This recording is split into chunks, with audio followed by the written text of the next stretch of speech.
10 en punto de la mañana. Bueno, no llama la atención, si es que llevamos con esto muchos meses, que uno de los gastos más grandes, más significativos, Jerónimo, sigue siendo la vivienda. Y ahora hablaremos de las plazas de parking y de los garajes, que esa es otra. Pero nada, esto sigue igual, ¿no? Además, tal y como está haciendo el Gobierno nacional, lo que está haciendo es empeorando. O sea, eso, aprovechando que tenemos aquí un médico, es como si alguien tiene una enfermedad y un tumor, por ejemplo, y en vez de atacar al tumor, atacan al dolor de cabeza que genera y tal, y el tumor lo dejan ahí que siga feliz. Eso es lo que está ocurriendo. Me ha sorprendido mucho, bueno, me ha sorprendido, no, realmente, aunque hemos tenido muchas reuniones con la ministra de Vivienda y demás cargos, no nos hacen ni caso. Como digo siempre, solo escuchan al sindicato de inquilinas. En cambio, el Gobierno autonómico, como hemos visto en el debate del Estado de la región de Murcia, sí que nos hace bastante caso en las reuniones que hemos tenido, tanto nosotros como promotores, notarios, constructores, promotores, y han sacado unas medidas o van a sacar unas medidas que me parecen bastante interesantes. Ahí es donde está la solución, atacando directamente al problema.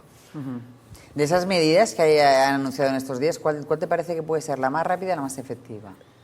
La primera es vamos a ver, la Administración puede hacer lo que puede hacer. Y un gran cuello de botella, o sea, es la falta de, o sea, los trámites que hay que hacer desde que se tiene un solar hasta que se pone el primer ladrillo. El acortamiento drástico de esos trámites y el silencio administrativo positivo son dos cosas fundamentales.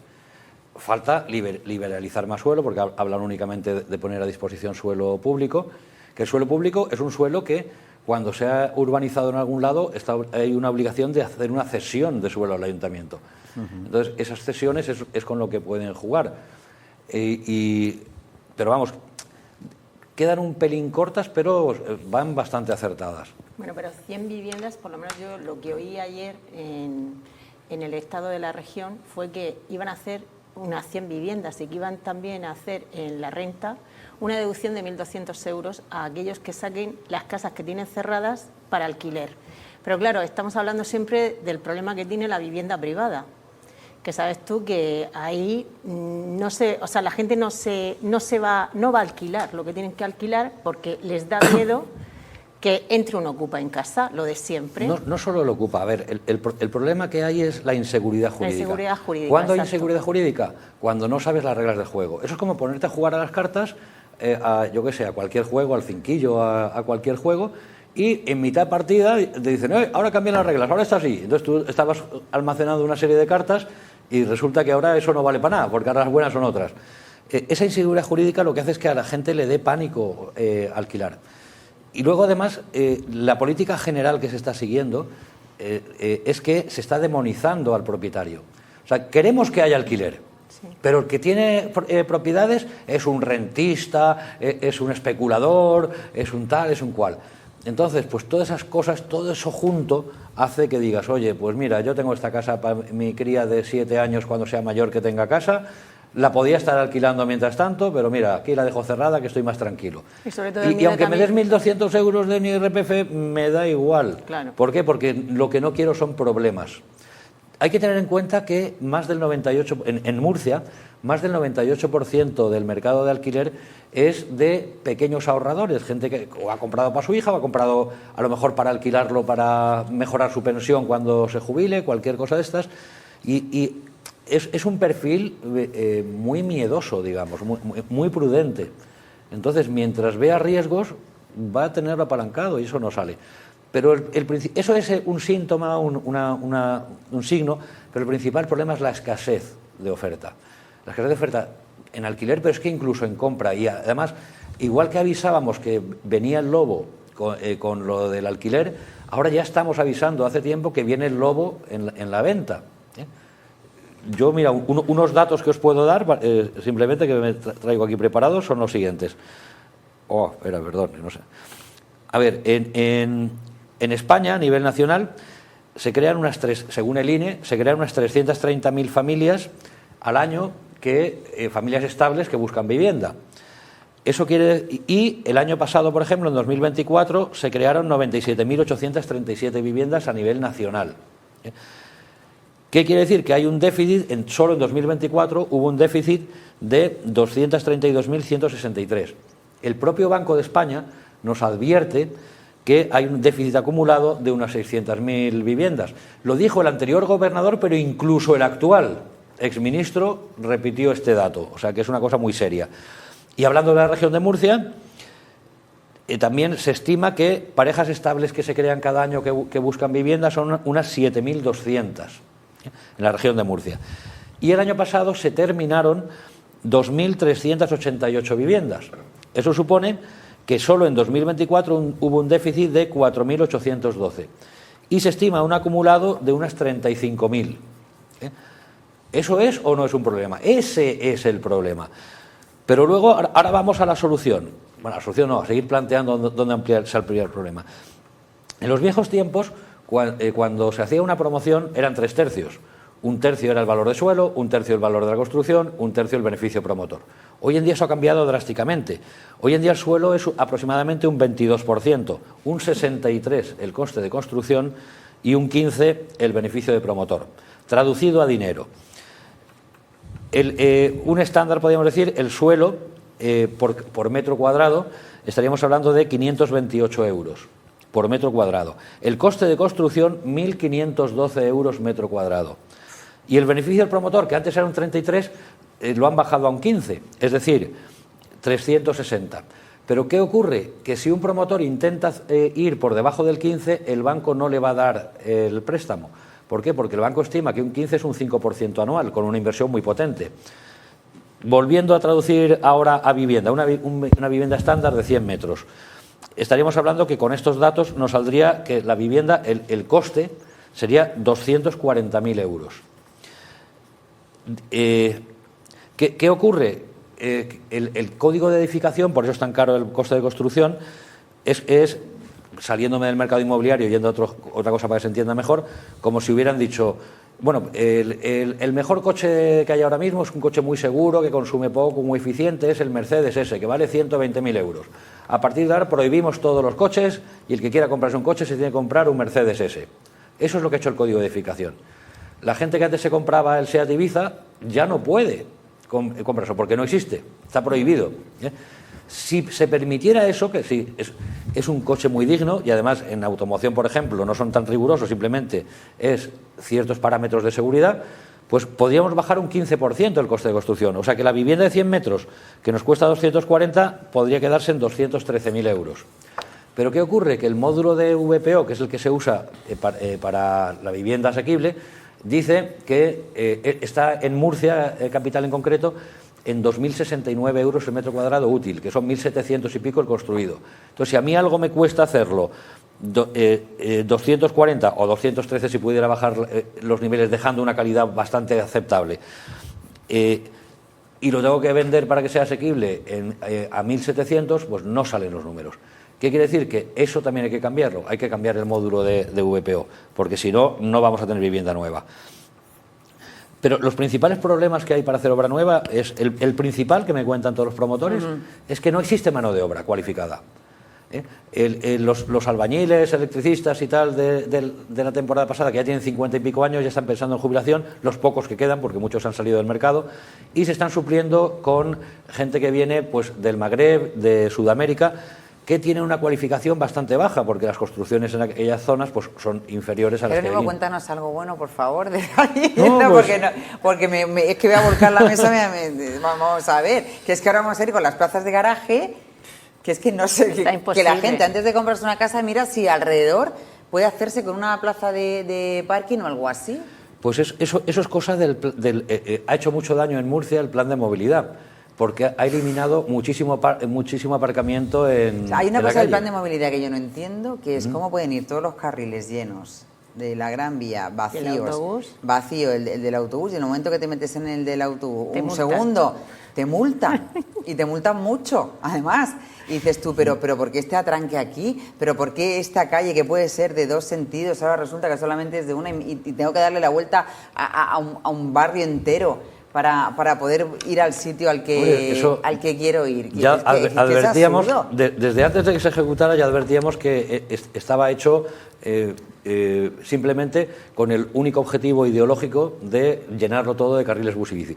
Y además nos decían que nos obligaba a Europa. Precisamente fuimos a Bruselas en aquellos tiempos para decir que no se había consultado ni nada, y nos chocó muchísimo que en Bruselas veíamos carril bus-bici. Era un único carril bus-bici. Y supuestamente son los que nos obligan a esto. Era una ideología pensando en que hay que eliminar los coches. Pero ¿cómo vas a eliminar en 2024, 2025? ¿Cómo vas a eliminar los coches? A lo mejor en 2035, 40 sí, pero ahora pues mismo en Copenhague no. lo han hecho, ¿eh? En Copenhague no hay coches. Ya, pero aquí el problema, yo creo que aquí cuando son carísimos también. se diseñó el plan de inmovilidad urbana, porque el objetivo fundamental, es decir, que no se pudiera... Efectivamente. Jamás se pensó, porque claro, aquí se hizo intentando capturar unos fondos que iban a proceder de Bruselas. Ese era el objetivo. Y era el objetivo, coger fondos. No había que solucionar problemas, y si había que crear nuevos problemas no importaba, porque había que traerse esos fondos. El drama está en que en la estructura de la propia ciudad de Murcia, donde hay un núcleo urbano con una población que llegará en torno a unos 200 y pico mil habitantes, el resto son pedanías. Si tú quieres que la gente no coja el coche, pon un servicio interurbano que sea ágil, que sea barato y sea cómodo, porque ahora mismo venir a Murcia, ya entramos en el tema, es decir, el parking te sale mucho más barato venirte en autobús, irte en taxi, si es mucho más tarde, que lo que va a pagar de parking en el supuesto un fin de semana que tenga suerte y lo encuentre. Eso te iba a decir, porque Sí, es una cosa como para tirar Aurelio, cohetes. Destroza el comercio local. No, destroza el comercio local y destroza muchas más cosas. Porque al final se van a los centros comerciales. Sí, piensa que cuando quieres poner un negocio que quieres que funcione, buscas dos cosas básicamente. Buscas conectividad, que esté bien conectado, que se pueda acceder fácilmente, y buscas aparcamiento. ¿Por qué? Porque el que compra mucho, le hace falta el coche para llevarse, no se lo puede llevar en el autobús, ni en el tranvía, ni nada. Entonces, lo que han hecho en Murcia Capital y más en el barrio del Carmen, que es mi barrio, pues ha sido destrozarlo todo. El comercio, la Asociación de Comerciantes, que tuvo ayer una reunión, estuve charlando con ellos, y me comentaban que habían tenido una bajada en facturación de un 30 a un 40%, que se dice pronto. ¿Eso qué quiere decir? Que cada día están cerrando comercios. Y cuando cierran comercios, se cierra la vida en el barrio, se destroza empleo.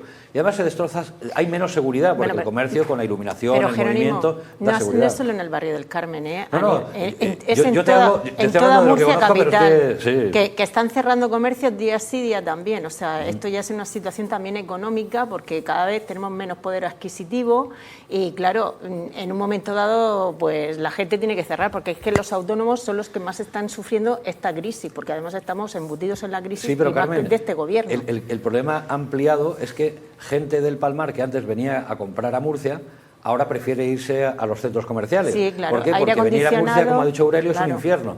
No tengo dónde aparcar, si aparco tengo que ir a un parking que me van a crujir, entonces pues me voy a un centro comercial que lo tengo todo cómodo, me meto dentro, tengo mi aire acondicionado, aparco gratis, me puedo tirar toda la mañana. Eso hace que, ya te digo, yo conozco a mucha gente que venía a comprar a Murcia que ya no pisa Murcia, solo viene cuando es imprescindible para algo.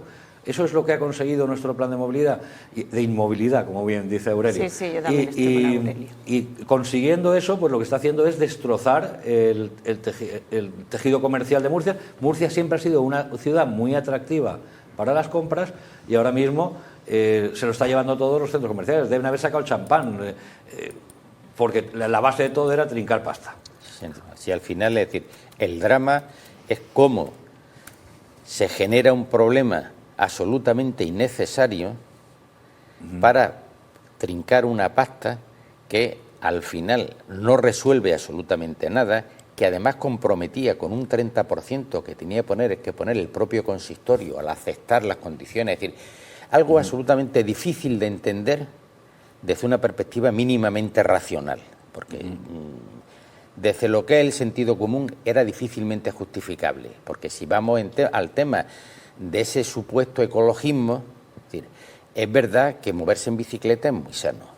Hoy a las 3 de la tarde los carriles bici con 40 grados al sol el que coja la bicicleta realmente es una especie de héroe o un suicida. Está en los dos extremos. Es decir, Es verdad. no hay opción media. Es decir, Y demás, y luego todas esas bicicletas que quieren ir por la sombra o esos monopatines y se suben a la acera y haciendo, o sea, y teniendo mucho miedo de poder salir de casa, los peatones, porque te dan miedo hasta salir de casa. Pero Carmen, luego viene el otro día, ¿dónde deja uno una bicicleta? Esa es otra. Yo cojo de vez en cuando una bicicleta y me doy mi paseo en bicicleta. Pero si quiero ir para comprar algo, la bicicleta no hay un sitio seguro, y pongo el seguro con una S mayúscula porque la bicicleta, como sea mínimamente apetecible, dura nada.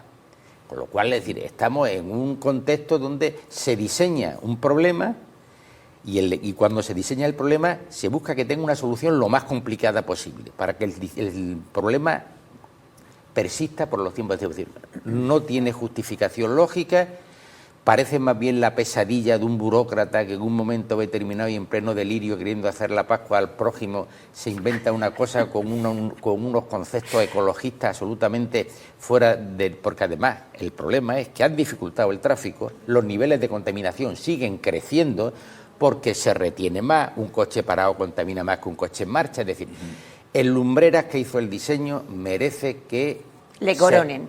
Que se reencarne en taxista y esté circulando sin poder utilizar el carril bus ni taxi en el carril normal.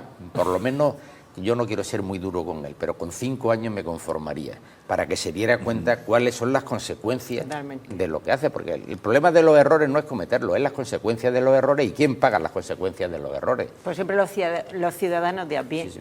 ¿Qué vamos a hacer? Bueno, a todo esto, ahora dicen que, dicen, no, es que es cierto que ahora cuando te vas a comprar una casa, vas a alquilar o alquilar una casa, lo que tienes que ver es si tiene plaza de garaje y si no la tiene, a ver qué haces con el coche. Bueno, es una odisea a la que se enfrentan quienes están buscando una plaza de garaje en el centro de Murcia. Atención, porque hay lista de espera de plazas de garaje para alquilar en septiembre. Y además, si usted se quiere hacer con una, tiene que desembolsar unos 100 euros mensuales. Vea. Desde el otro lado de la pantalla comienzan los quebraderos de cabeza. Problema coyuntural de todo el alquiler viene con todo el problema de los centros de las ciudades. Es la lucha para alquilar una plaza de garaje en Murcia Centro. Saturadísimo y hay mucha demanda y poca oferta ahí. Los anuncios de los propietarios inundan las fachadas de los edificios. También las publican en plataformas de Internet. Algunos hasta ofrecen compartir plaza de garaje en horarios exclusivos. El problema es que antes había un coche por casa, incluso en casa no había ningún coche y ahora cada carné es un coche. Los aparcamientos públicos también se unen al mercado. De las 220 plazas de este aparcamiento que están reservadas exclusivamente para el alquiler, están todas ocupadas. Aparte, tendríamos que contar con las plazas que alquilan los que ya tienen una en propiedad. La mayoría tienen lista de espera. Me parece fatal. Si quieres aparcar en el centro tienes que ir a un parking, porque aparcar fuera está dificilísimo. Y si vives en el centro de la ciudad, pues a lo mejor el coche no lo necesitas mucho.